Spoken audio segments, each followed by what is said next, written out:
O Senhor esteja convosco. Ele está no meio de nós. Proclamação do Evangelho de Jesus Cristo, segundo Mateus. Glória a vós, Senhor. Naquele tempo, Jesus contou outra parábola à multidão.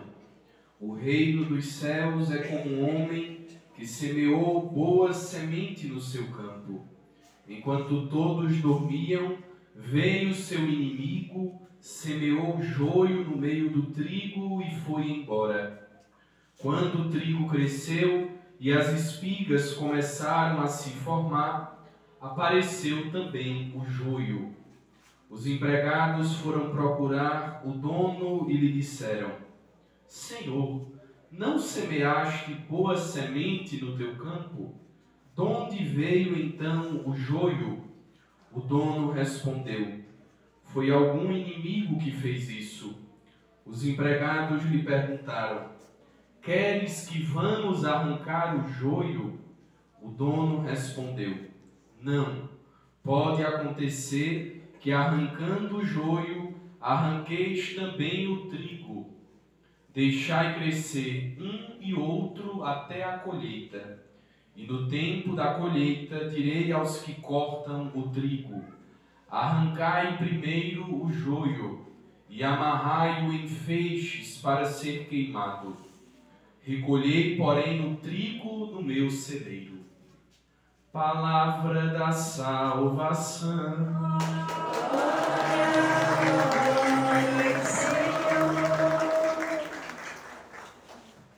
Podem sentar. Sozinho eu não posso mais. Sozinho eu não posso mais. Sozinho eu não posso mais. Toda a igreja cantando: Vem Espírito, vem Espírito,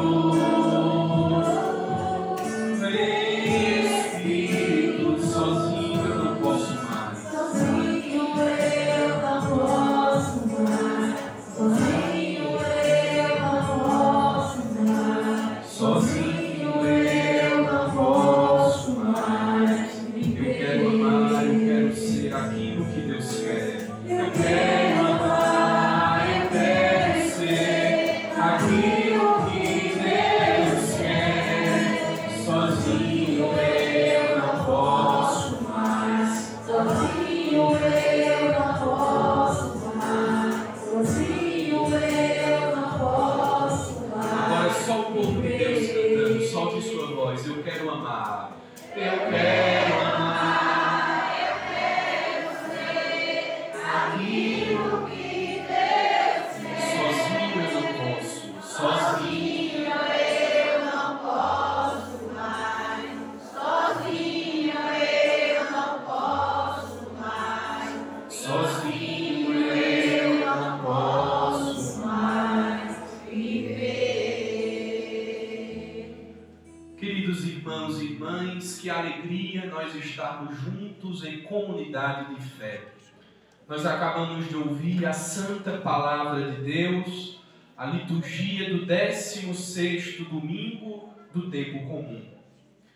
A palavra de Deus nos é apresentada de como Deus age em nós e através de nós. E é importante perceber que Deus age justamente na nossa fraqueza. Deus não espera que nós estejamos prontos, perfeitos, fortes. Mas como nos diz São Paulo na segunda leitura de hoje, o Espírito vem em socorro da nossa fraqueza. Porque vai dizer Paulo: nós não sabemos o que pedir e como pedir.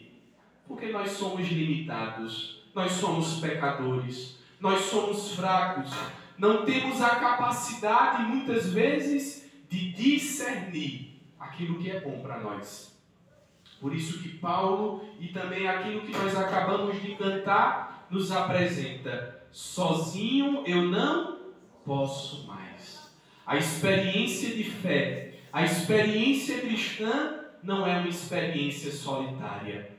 É preciso estar em contato, em conexão com Deus. Ele quem nos dá força, Ele quem derrama sobre nós a sua graça e nos capacita para a missão.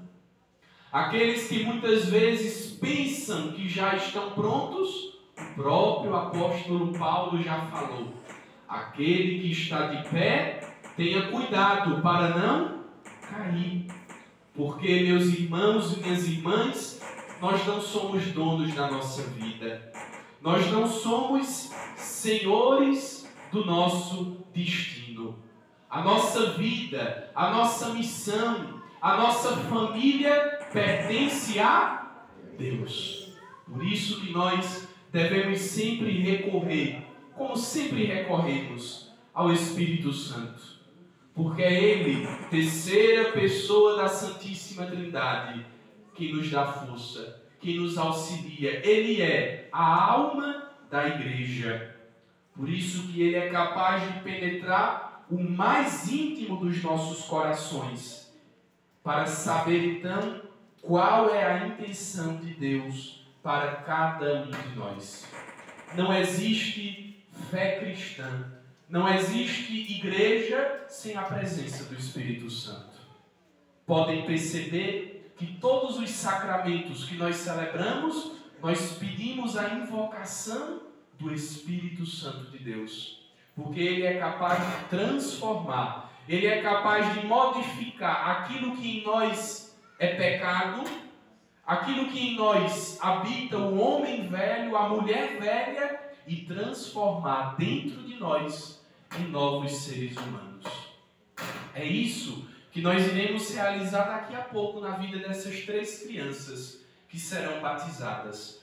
O Espírito Santo de Deus vai infundir nestas crianças uma vida nova, não mais marcada pelo pecado, porque todos nós, quando nascemos com as consequências do pecado original. Mas o Espírito Santo irá banhar estas crianças, irá purificar a vida destas crianças e elas se tornarão daqui a pouco filhos e filhas de Deus.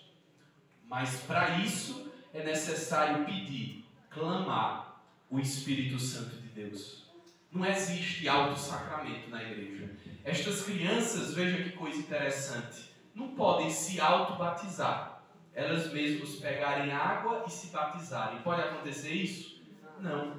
Porque o batismo, a fé, é um dom que vem de Deus. É um presente que vem de Deus. E assim acontece em todos os sacramentos da igreja. Por exemplo, ninguém pode se auto-perdoar dos seus pecados. Nem o padre. Veja que coisa interessante. O padre que ouve a confissão de todos os fiéis, ele tem que se confessar também. Ele mesmo não pode se confessar com ele. Ele tem que buscar outro sacerdote para assim receber o perdão dos pecados.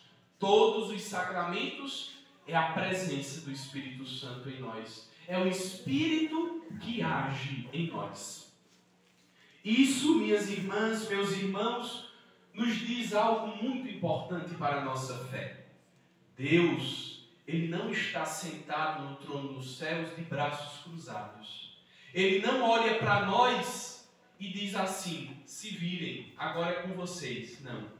Ele vem ao nosso encontro. Ele age. Ele se preocupa com a humanidade. Ele a todo instante está se comunicando conosco.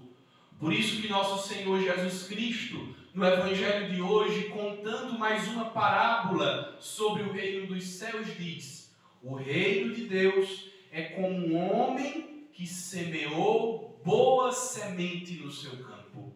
Quem é este homem? É o próprio Deus. E ele semeia, o que é que ele semeia? É boa ou má semente? É boa. Ou seja, tudo o que Deus faz, tudo o que Deus nos dá é bom.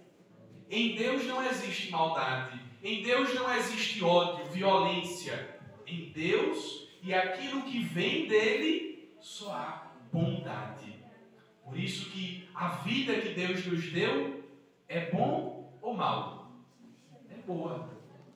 A família que Deus nos deu é boa ou má? Também é boa. A comunidade na qual nós participamos, tudo que vem de Deus é bom. Mas atenção, se a gente não tiver cuidado, se a gente não for vigilante na fé, o inimigo de Deus pode vir e roubar aquela boa semente, ou melhor, ou pior na verdade, ele pode semear uma má semente em nosso coração. Por isso que Jesus diz, o reino dos céus é como um homem que plantou boa semente no seu campo, mas enquanto todos dormiam, veio o inimigo e plantou o joio no meio do trigo. Por isso, nós precisamos na nossa vida de fé termos cuidado para não cochilar na fé, não dormir. Porque quando muitas vezes nós dormimos na fé, o inimigo vem e quer destruir aquilo que de bom Deus colocou em nosso coração. É claro que quando vai chegando a noite, essa hora, o nosso corpo cansa, ele pede descanso e a gente vai dormir. Mas a gente nunca pode dormir na fé, na experiência com Cristo. Mesmo que o nosso corpo esteja dormindo, a nossa alma tem que estar acordada. E como é que a gente faz para a alma ficar acordada? Primeira coisa, a oração. Santo Afonso Maria de Ligório dizia, quem reza se salva.